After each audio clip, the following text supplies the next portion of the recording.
Ito po ang 2025 prediction or premonition ni Queen Empress patungkol sa trabaho dito sa Pilipinas. Kung mahilig ka sa mga ganitong balita, i-click lamang ang follow button and i-click lamang ang subscribe button para ikaw ay laging updated sa ating live reading session. Free po ito, hindi nagpapabayad si Queen Empress. Tandaan, never po ako magpapabayad. Nagla-live po ako Mondays to Fridays, 8 p.m. to 12 midnight.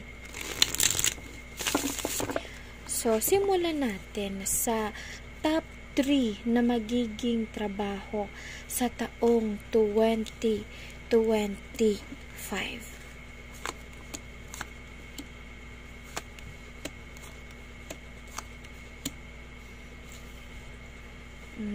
Okay. Siguraduhin tapusin ang live na ito dahil siguradong makakatulong ito sa inyo ng malaki, no? So ano ba yung top 3 na trabaho na pwede nyong applyan at ano yung top 3 na in demand at the same time top 3 na pinaka malaking sweldo, no? So simulan natin sa top 3, sunod 2 and sunod 1. Okay? So, ang nakikita ko dito ay more on computers, no? So, top 3 po yan. Talagang importante na tayo ay mag-aral ng computer dahil yun na ang in-demand sa panahong 2025. Doon kayo mas kikita ng malaki kahit na kayo ay nasa bahay lamang, no? Kayo ay kikita ng mas maganda. So, ang pangatlo, ayun ang pangatlo, at ang pangalawa ay ang tinatawag natin na pag-abroad or pagiging OFW, pag-iibang bansa, no?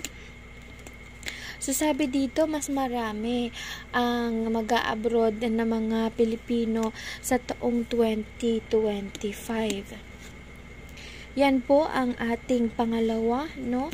Sa pinaka-in-demand, pinaka-maraming kita at kailangang empleyado, no? So, ano ang nauna? So, ang top 1 po natin ay ang tinatawag na e-commerce. Yun bang pagtitinda gamit ang cellphone, titinda ng mga bagay-bagay at gamit ng cellphone bilang pangkabuhayan, no? So, yung una, yung sabi ko sa inyo mga kapatid, ay computer, no? So, dito mas nagiging advanced na tayo, no? Bukod sa computer, number 1 natin, yung tinatawag na sa e-commerce, yung mga pagtitinda or kikita ka mga serbisyo gamit ang cellphone. Dito natin sa 2025 mas mapapakinabangan natin ang mga social media applications, no? At sabi dito ay mas tutumal na ang traditional business. Talagang nadadaig na ng electronic or e-commerce business ang traditional business. Medyo marami din na malulugi na negosyo, no? So, sa traditional. So, ibig sabihin ay mas marami ng kumpanya ang tatanggap, no, ng mga tinatawag na empleyado pagdating sa online selling, sa mga platform na nakita ko hindi na nila kailangang lumabas ng bahay, no? So, yun ang mga magiging in-demand na trabaho. And also for self-employment, mas nakikita ko cellphone na ang gamit ng mga tao, hindi lang computer, no? So again, pangatlo, computer, about computer. Pangalawa, pag-abroad. Pangatlo, more on social media platforms, more on e-commerce, na self-employment, ano? More on tinatawag natin na self-employed strategy business, no, na hindi na kailangang lumabas ng tao, cellphone na lang ang kanilang ginagamit.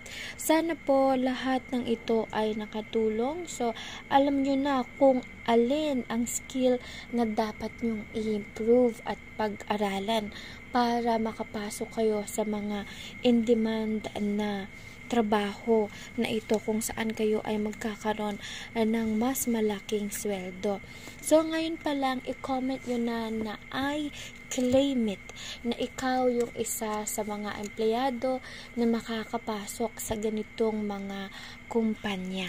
And make sure to follow and click the subscribe button for our daily free readings, Mondays to Fridays 8 p.m. to 12 midnight, Saturdays and Sundays 8 p.m. to 3 a.m. Tandaan, never po magpapabayad si Queen Empress, no? Kaya pag nag-message sa inyo, automatic, hindi po ako yan, hindi po ako nag-accept ng private readings. Maraming salamat and stay blessed.